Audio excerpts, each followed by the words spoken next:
específicamente de líderes sociales en el territorio antioqueño, como es el caso de esta noche, porque tenemos invitado precandidato a la gobernación de Antioquia. Pero antes saludar a Gerardo Vega, director de la Fundación Forjando Futuros. Buenas noches, Gerardo. Germán, a los televidentes, a Mauricio Pérez, precandidato por Compromiso Ciudadano a la gobernación de Antioquia. Muy buenas noches y bueno, para conversar sobre los temas en una futura gobernación de Mauricio Pérez en Antioquia.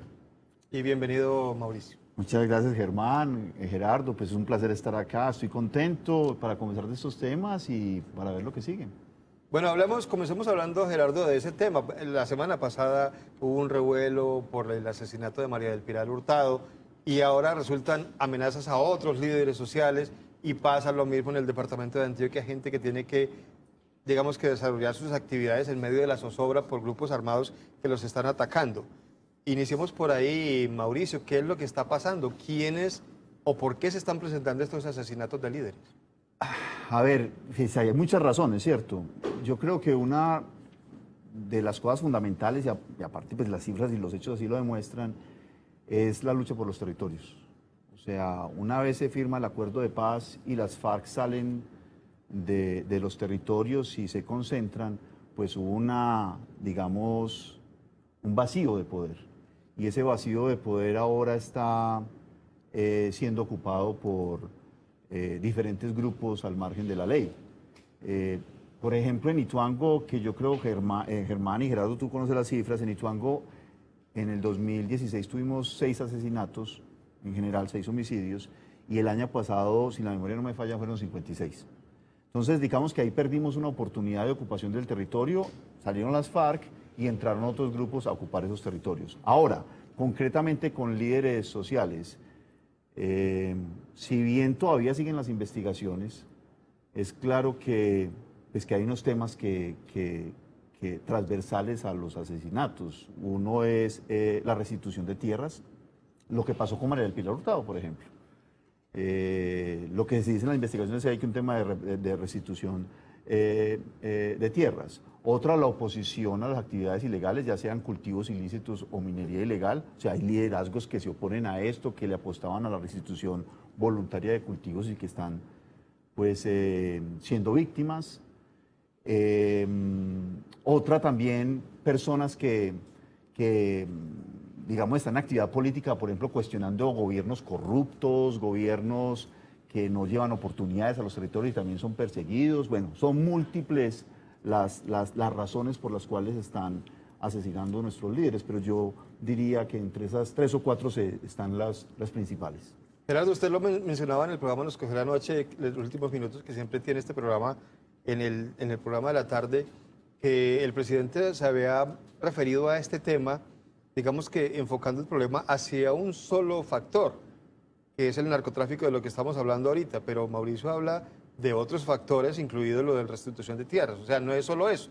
Sí, hay varias causas, diríamos. El presidente ayer afirmó y el domingo en entrevistas nacionales diciendo que la principal causa de asesinato de líderes sociales es el narcotráfico. Yo creo que hay que tener el mapa completo, ¿no? El tema de restitución de tierras, los que trabajan en sustitución de cultivos ilícitos en programas de gobierno, los defensores de medio ambiente, luchas medioambientalistas que hay en las regiones, corrupción local, se presenta mucho de líderes sociales que evidencian la corrupción local, y una cosa transversal es quienes han apoyado el proceso de paz. Han sido víctimas y son las principales causas que están allí. Decir únicamente es que es el narcotráfico, pues deja que lo otro quede en la impunidad. Hay que decirle al gobierno nacional y por lo tanto a los gobiernos departamentales y a los gobiernos municipales, el principal derecho de la gente es la vida. ¿Cómo hacer para proteger la vida? Además de las normas nacionales, que poco funcionan, ¿cierto? En este tema. ¿Qué hacen los gobiernos departamentales para ayudar a salvaguardar la vida de esos dirigentes? Eso es un punto fundamental, porque decirlo de esa manera hace que lo demás quede en la impunidad. Y Antioquia, perdóneme, Germán, qué pena, me estoy extendiendo un poco. Antioquia sí que ha sido complicado en ese tema. Antioquia es el segundo departamento con más asesinatos de líderes sociales. Primero el Cauca, después Antioquia. Pero con más violaciones masivas de derechos humanos es Antioquia.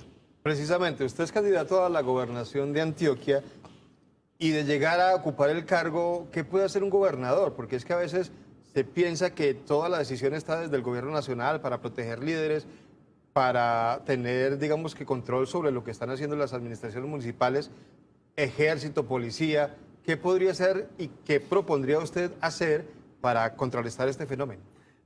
Yo le voy a contar qué puede hacer, y puede hacer mucho la gobernación, pero quisiera esto empezarlo con una reflexión, hombre, y es, nosotros como sociedad, como departamento, no tenemos un sueño colectivo, no tenemos un sueño de sociedad, hacia dónde vamos, qué es lo que queremos.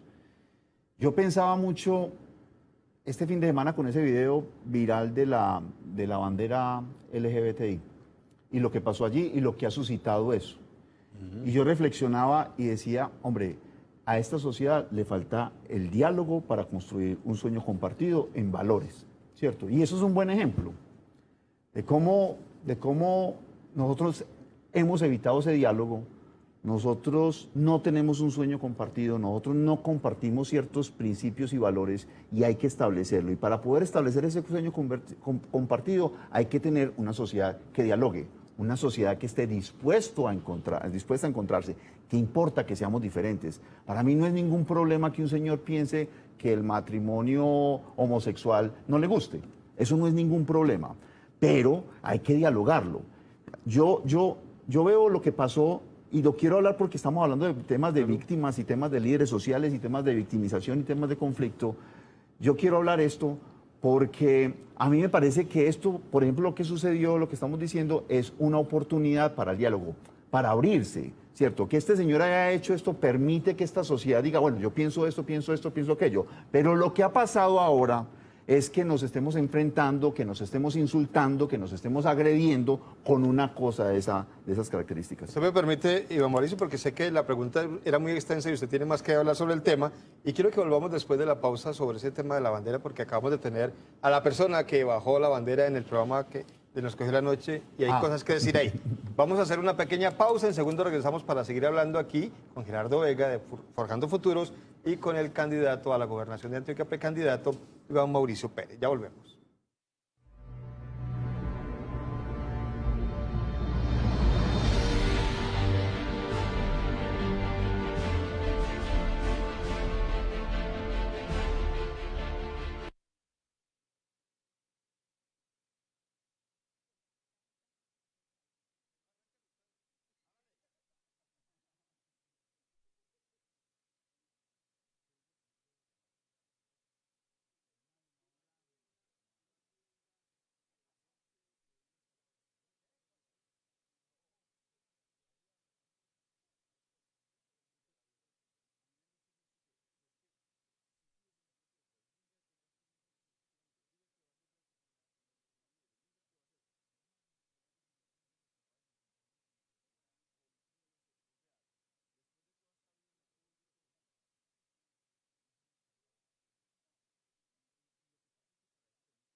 Muchas gracias por continuar con nosotros. Nos acompañan esta noche Gerardo Vega, director de la Fundación Forjando Futuros.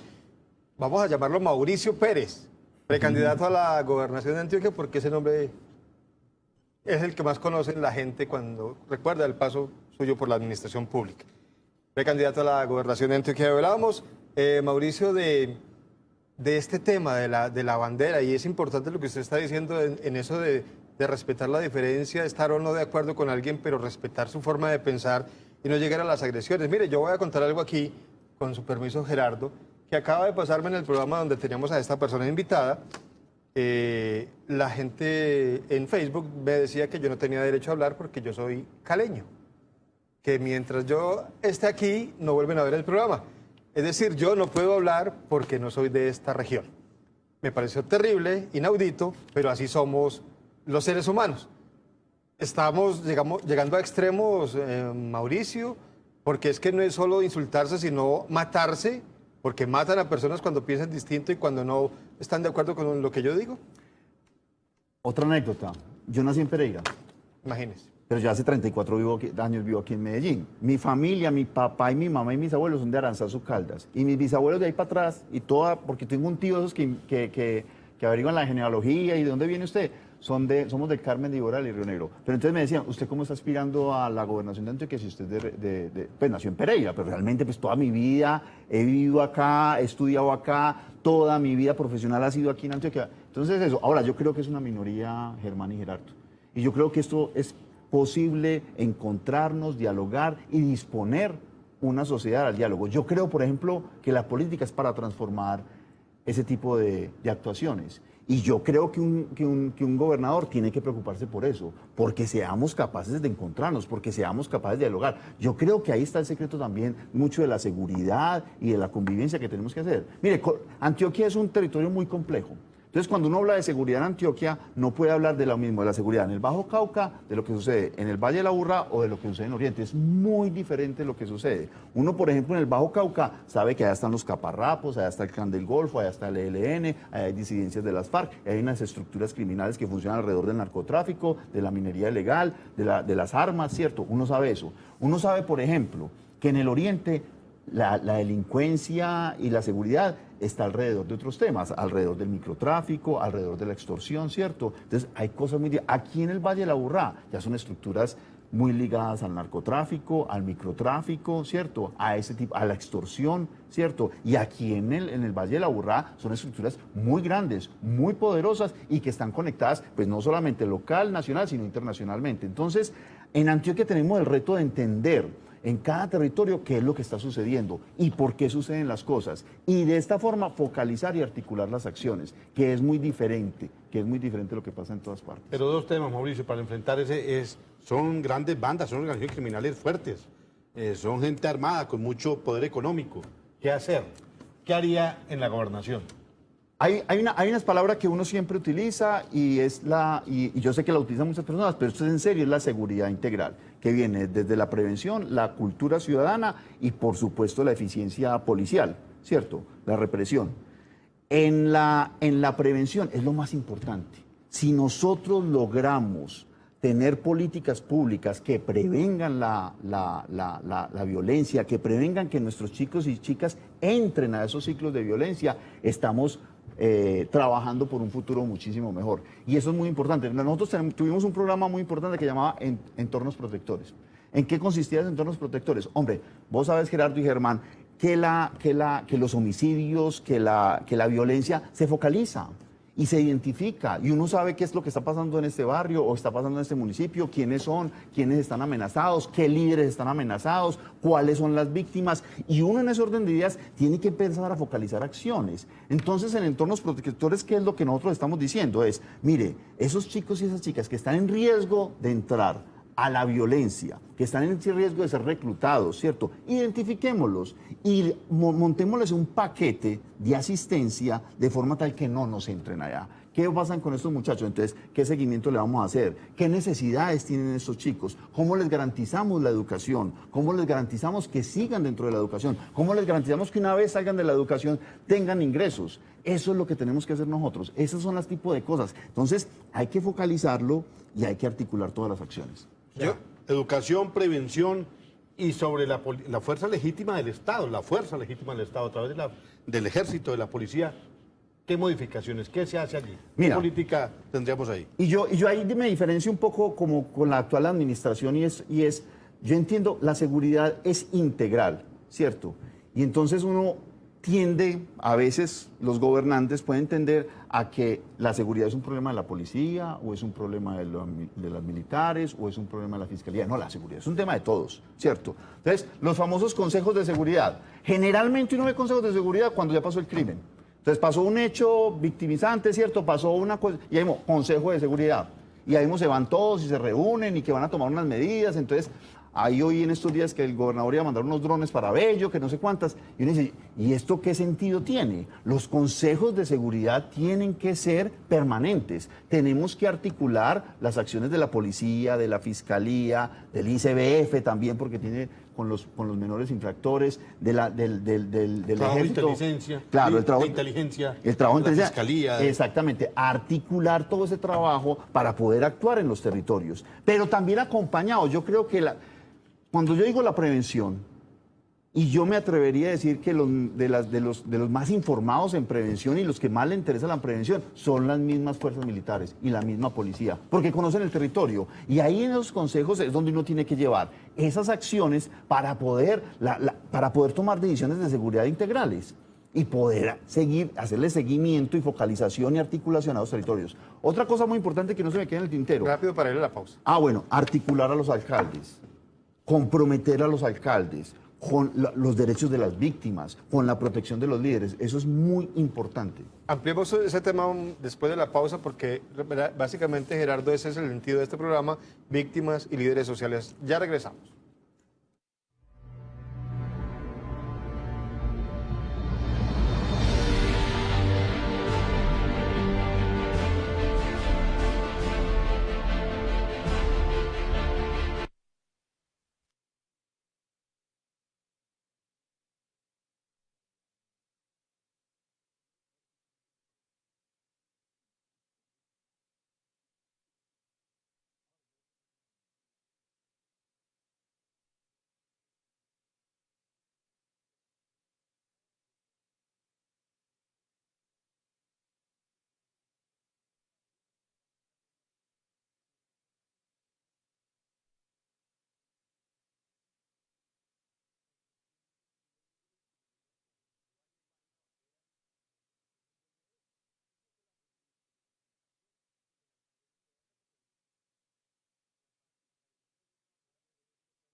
Muchas gracias por continuar con nosotros. Estamos en Cita Con, y como lo decimos siempre, los martes la cita es con la Fundación Forjando Futuros, que toca temas relacionados con líderes sociales, con víctimas del conflicto armado en Colombia, y a eso es a lo que se dedica la Fundación Forjando Futuros con Gerardo Vega a la cabeza. Y estamos en esta noche con Mauricio Pérez, que es el precandidato por Compromiso Ciudadano a la gobernación de Antioquia. Y queremos saber sus propuestas sobre todos estos temas.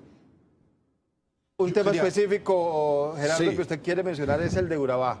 El de Urabá afecta a todo el departamento. Generalmente los alcaldes de los municipios, de los 125 municipios y la propia gobernación dicen, no, es que el tema como que orden público, el tema es con la fiscalía y la policía. No, la gente vive en el territorio, en su municipio, en su vereda, en el corregimiento o en la ciudad de Medellín. Y el principal derecho de la gente es la vida, la vida. Aquí una empresa que estuvo muchos años en Urabá, Chiquita Brands, que financió paramilitares reconocido por ella misma, y está sancionada en Estados Unidos. El gobierno norteamericano la sancionó por haber financiado grupos ilegales en Colombia. Esos procesos están allá, en Estados Unidos, los procesos judiciales de reparación a las víctimas. Pero ningún alcalde, ningún gobierno departamental ayuda a esas víctimas. Y es plenamente legal. Compromisos como esos los pueden hacer ustedes, no con nosotros aquí, yo con las víctimas, para que esa gente sea reparada, y sea reparada por extranjeros. Sí, sí, Gerardo, y yo creo en eso. Yo te contaba extra micrófonos que yo hice una maestría en paz y conflictos en Australia, y yo creo en la reparación de las víctimas, yo creo en la verdad, yo creo en la no repetición, yo creo en la indemnización de las víctimas. Eso me viene del corazón, ¿cierto? Y yo creo que eso es voluntad política. Yo creo que eso se puede hacer. Ahora usted me dirá, bueno, pero ¿cómo lo puedes hacer? Hombre, nosotros en la gobernación y en los diferentes municipios tenemos muchos programas, focalizando esos programas. Yo me acuerdo, yo fui el director del Banco de las Oportunidades en Medellín y lo tuvimos en Antioquia. Y nosotros focalizábamos, por ejemplo, en las víctimas esos programas. Porque los hechos, vea, este departamento es muy desigual. Y el conflicto lo que hace es promover la desigualdad. Y es allá donde ha habido más víctimas, donde hay más desigualdad, donde hay más problemas de miseria, donde hay más problemas de pobreza. Si nosotros logramos focalizar los programas en las víctimas, ¿cierto? Y hacer acciones de reparación a las víctimas, no solamente desde el punto de vista individual, sino también colectivo, como lo que estás mencionando tú, que es muy importante. Nosotros tenemos que reconstruir este tejido social. Nosotros tenemos que saber que aquí cabemos todos. Este país ha sido implacable con las víctimas. Y nosotros tenemos que reconocer eso como departamento, como municipio, como país. Antioquia tiene una gran responsabilidad. Antioquia tiene una gran responsabilidad por la cantidad de víctimas, 1.400.000 víctimas aquí en Antioquia. Nosotros tenemos una gran responsabilidad también por la responsabilidad que tenemos en esos hechos de conflicto en Antioquia, lo que ha pasado aquí en Antioquia. Y tenemos una gran responsabilidad también por el liderazgo. Este es un departamento que ha sido líder en muchos aspectos y en muchos aspectos buenos. Nosotros acá tenemos que mostrar el camino para la verdadera reconciliación y la construcción de una paz verdadera en los territorios. Yo les quiero decir algo, Germán, Mauricio. Aquí hay 3 grupos de abogados muy importantes norteamericanos y tienen miles de poderes de la gente en Urabá, haciendo la reclamación ante sus propios tribunales. Oficinas de abogados norteamericanas representando víctimas aquí, ¿cierto? Y las autoridades nuestras parece que eso no existiera, como que si no fuera. Yo creo que el departamento y los municipios deben ayudar a esas víctimas, ayudarlas asesorándolas legalmente, que tengan un espacio a quien consultar, a quien dirigir, dónde ubicar nuevamente esas oficinas de abogados en Estados Unidos. No lo digo porque enriquezcan los abogados, no. Lo que digo es que unos abogados atienden a víctimas de acá, unos abogados norteamericanos, demandando a una propia empresa norteamericana. Y aquí en Colombia no hacemos nada. No hacemos nada para... Yo digo, eso debería ser un asunto público del departamento y de los municipios. Deben encabezarla, deben tener programas dirigidos concretos a eso. Así sea para asesorarlas legalmente, que sepan que tiene derecho también en los tribunales internacionales. Sí, tienes toda la razón, Gerardo, pero yo también quisiera decir una cosa y es, este proceso de las víctimas también tiene que ser una forma de encontrarnos, de dialogar, de construir, de reconocernos, ¿cierto? Que la verdad pues no sea otro motivo de conflicto y de división. Nosotros nos tenemos que encontrar como país y tenemos que reconocer lo que pasó en este país para entenderlo, para sobrellevarlo y para cambiarlo. Entonces, que sea un proceso de encuentro. O sea, aquí ha habido mucho conflicto, mucha agresión. El tema de las víctimas, yo sé que a nivel político ha causado muchas diferencias, pero no, hombre, veámonos en el otro, reconozcamos en el otro, reconozcamos el dolor del otro. Es que es 8.300.000 víctimas aquí en Colombia, eso es una cantidad gigantesca. Este país tiene que curar sus heridas, este país se tiene que encontrar, este país tiene que reconocerse en el otro y que sea esta una oportunidad de construir, hombre, que sea, y yo siento eso. Tiene que ser alrededor, las experiencias internacionales lo indican, a través de la verdad, a través de la reparación y un proceso de reconciliación. O sea, una reconciliación cierta, segura, de tiempo, tiene que haber algo previo, que es la verdad de lo que pasó, por qué pasó, cómo pasó. No para que metan a la gente a la cárcel, a los victimarios, sino para que no se vuelva a repetir. Para que no vuelva a repetir. Eso nos lleva a un proceso cierto de reconciliación y de paz. Hacerlo rápido. Mira lo que ha pasado en España, el pacto de la Moncloa, ¿cierto? Ahí hay una sociedad que está reclamando lo que pasó en Chile. 30 años después, se cayeron esas leyes, nuevos acusados, una generación nuevamente fracturada. Entonces, tiene que haber una cosa sólida de reconciliación, con verdad, reparación y reconciliación. Y en mí van a encontrar un gobernador que le apuesta a eso, que le apuesta al encuentro, que le apuesta a la verdad, pero con una perspectiva de reconciliación, de curar las heridas, que seamos capaces de dialogar y seamos capaces de construir un sueño colectivo que se llame Antioquia, donde todos podamos vivir mejor, donde todos podamos estar. Ese es el gobernador que van a encontrar en mí. Yo le apuesto a eso.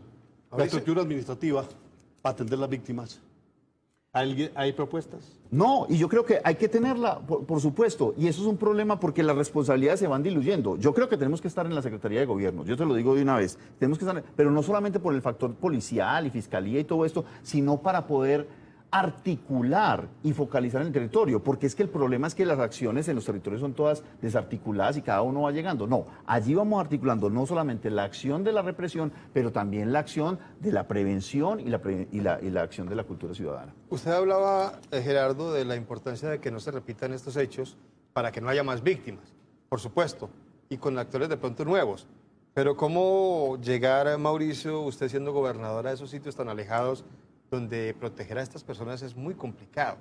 Y además porque son víctimas de grupos armados ilegales o también son presa de trabajar para esos grupos armados porque les ofrecen unas posibilidades de ingreso superior a cultivar yuca, plátano y papa.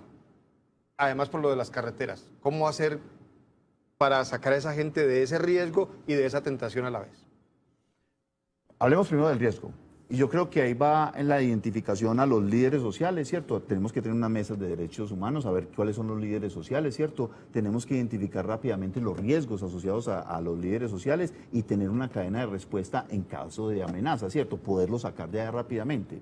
Por ejemplo, hay líderes que se sacan de allí de los territorios y se traen aquí a Medellín. Y aquí en Medellín quedan solitos, quedan a la buena de Dios. Aquí en Medellín lo que hay es víctimas y lo que hay es refugiados. Y lo que tenemos que hacer es trabajar con Medellín, trabajar con el área metropolitana, trabajar con las diferentes alcaldías, a ver cómo los vamos a proteger y cómo hacemos la reparación. Es fundamental. Ahora, tú me dices, ¿cómo vamos a llegar a los territorios? Yo tengo una propuesta. La propuesta mía va por la educación. Y la educación rural es muy importante. En Antioquia, los niños llegan en la educación rural dispersa, hacen la primaria y ahí se quedan. El bachillerato, o sea, tenemos una buena cobertura en primaria hasta el 90% y en bachillerato se cae al 30%. Ahí tenemos que preocuparnos por llevarlos al bachillerato y por llevar la oportunidad de educación superior. Empleo y emprendimiento. 20 segundos que se nos acaba el tiempo. Pues me toca entonces empleo y emprendimiento y vuelvo otra vez al diálogo. Yo empleo y emprendimiento es que creo que a las personas hay que llevarles ingresos a los territorios. Las personas tienen que tener alternativas y eso es posible. Yo les decía, yo manejé el Banco de las Oportunidades, los centros de desarrollo empresarial, zona, la red de microcrédito, todos los programas de apoyo al empresarismo. Eso se puede llevar a las regiones de Antioquia. ¿Cuántas firmas le quedan? ¿Cuándo la presenta? No, llevo 105.000 ya, yo necesito 50.000 válidas. Yo espero presentarlas la tercera semana de julio. Bueno, los mayores éxitos. Muchas gracias. Muchísimas gracias, Gerardo, por acompañarnos como siempre. Y a Mauricio, gracias por estar con nosotros en esta noche. Que le vaya muy bien en su campaña política. Y a todos ustedes, muchas gracias por acompañarnos, como siempre, los martes a las 7 en punto. Nos vemos en 8 días.